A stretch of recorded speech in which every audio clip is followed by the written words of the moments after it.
अस्सलाम वालेकुम। कैसे हैं आप? उम्मीद है अच्छे होंगे। आज हम बनाएंगे पोपी कबाब्स। ये बहुत ही मज़े के होते हैं, बनाने बहुत आसान है। कोई इसमें लंबे चौड़े मिर्च मसाले नहीं डालने, सादा से हैं लेकिन इंतहाई मज़े के हैं। कच्चे कीमे के ही ये बनते हैं बहुत ही आसान तरीके से। आपके पास जो भी कीमा हो, चाहे मटन का हो, बीफ का हो, आप वो इस्तेमाल कर सकते हैं। तो मेरे पास कीमा है आधा किलो। इसमें मैंने इसको फ्रीज़र में रखा हुआ था, अब इसको छलनी में रखा है अच्छी तरह इसका पानी निकल जाए। इसमें मैं डालूँगी 2 चम्मच खसखस के, 4 चम्मच बेसन, क्योंकि मेरे पास खुशक चने का आटा नहीं है। और इसके साथ मैं डालूँगी इसमें 2 बड़े चम्मच खुशक धनिया के जो बीज होते हैं वो मैं इसमें डालूँगी। और इसको अच्छी तरह स्टेन कर लें, पानी इसका निकल जाए। ये खसखस है, ये तकरीबन 2 घंटे से मैंने भिगो के रखी हुई है पानी में। ये भी बहुत गंदी होती है, इसको अच्छी तरीके से साफ़ करें। और चाय वाली जो छलनी है, स्टेनर है, उसके साथ इसको स्टेन कर लें इसके पानी को। मैदे को पहले भूनेंगे ताकि इसका टेस्ट बहुत मज़े का आएगा। फिर इससे सादा तवा, बग़ैर घी के, बग़ैर ऑयल के जो तवा है वो ले लें, पैन ले लें, कोई भी फ्राई पैन ले लें, बिल्कुल साफ़ करके उसके ऊपर 4 चम्मच मैदा डालें और हल्की आग पर भूनें। ज़्यादा तेज़ आग ना कीजिएगा, इससे ये बहुत जल्दी जल जाएगा। तेज़ी से चम्मच को हिलाते रहें और जब ये अच्छी तरह भून जाए तो इसका कलर चेंज हो जाएगा और इसमें से खुशबू आने लगेगी। और जब खुशबू आने लगे तो बंद कर दें। बंद करने के बाद भी इसको, चूल्हे को बंद कर दें। चूल्हे के फ्लेम को बंद करने के बाद भी इसको थोड़ी देर हिलाते रहिएगा, इससे इसका टेक्सचर बहुत अच्छा आएगा, इसका टेस्ट बहुत कमाल का होता है। चॉपर में मैं इसको चॉप करूँगी। आप सिल पे करना चाहे, कुंडी पे करना चाहे तो कर सकते हैं। पहले सिर्फ स्टिल इसको ब्लेंड करना है, अच्छी तरह चॉप करना है। चॉप करने के बाद इसको देखेंगे, फिर इसमें नमक, मिर्च और जो है खसखस वगैरह सारी चीज़ें इसमें शामिल करेंगे। ये 4 चम्मच भुना हुआ बेसन इसमें डाल दिया है। 2 बड़े चम्मच जो हैं ये साबुत खुशक धनिया है, इसमें पूरा है। अगर आप बड़े चम्मच के साथ डालें तो आधा डालिएगा, यहाँ अपने टेस्ट के मुताबिक नमक मिर्च आप ज़्यादा कर सकते हैं। ये कीमा मसाला है, पैकेट का कीमा मसाला, वो मैं डाल रही हूँ। रेड मिर्च वगैरह इसमें नहीं है, ना ही किसी किस्म का गर्म मसाला।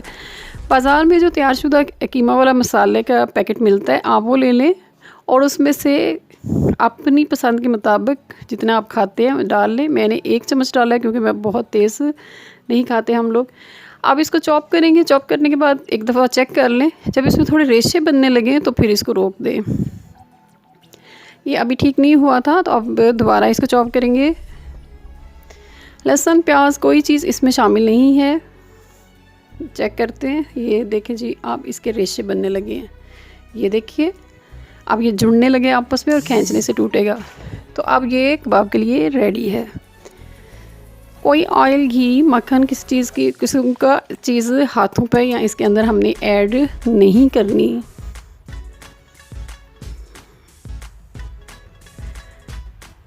हाथों की मदद से गोल इसके बॉल्स बना लें।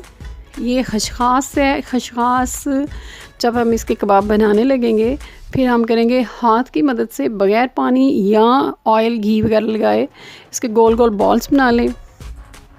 अगर आपके पास आइसक्रीम स्टिक है तो वो इस्तेमाल कर लें, नहीं तो चम्मच ले लें। चम्मच की जो पिछला हिस्सा होता है उसके साथ आप इसे अपनी पसंद का कबाब की शेप बना सकते हैं।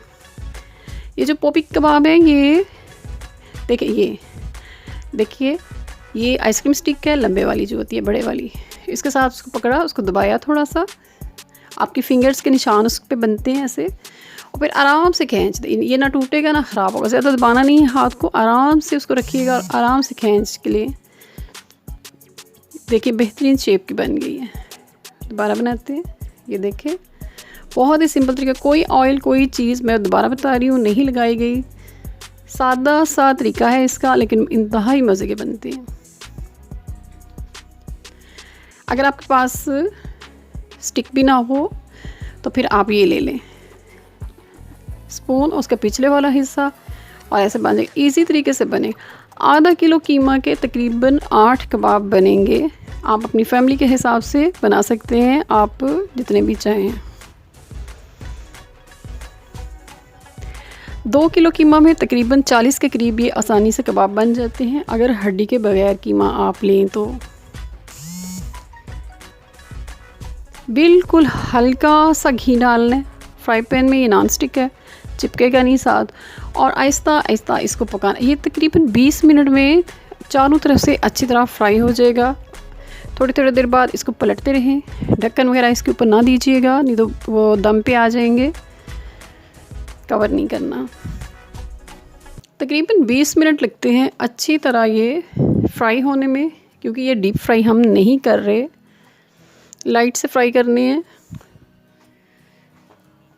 बड़ी ईद के लिए बेहतरीन रेसिपी है, बिल्कुल नए जायके की मज़े की रेसिपी है, बिल्कुल नया टेस्ट है और बहुत ही अच्छा है। बच्चों के लिए भी बहुत अच्छी रेसिपी है, मेहमानों के लिए भी आप सर्व कर सकते हैं। साथ शिमला मिर्च फ्राई कर लें और प्याज को काट लें और उसको लेमन या सिरके में भिगो लें और ये साथ सर्व करें। आपको ये रेसिपी पसंद आई होगी, ईद पर एंजॉय कीजिएगा इसे और शेयर कीजिएगा अपने दोस्तों के साथ। मेरे चैनल को सब्सक्राइब करें, लाइक करें, शेयर करें। फिर मिलेंगे एक नई और मज़े की रेसिपी के साथ। अपना ख्याल रखिएगा। अल्लाह हाफिज़।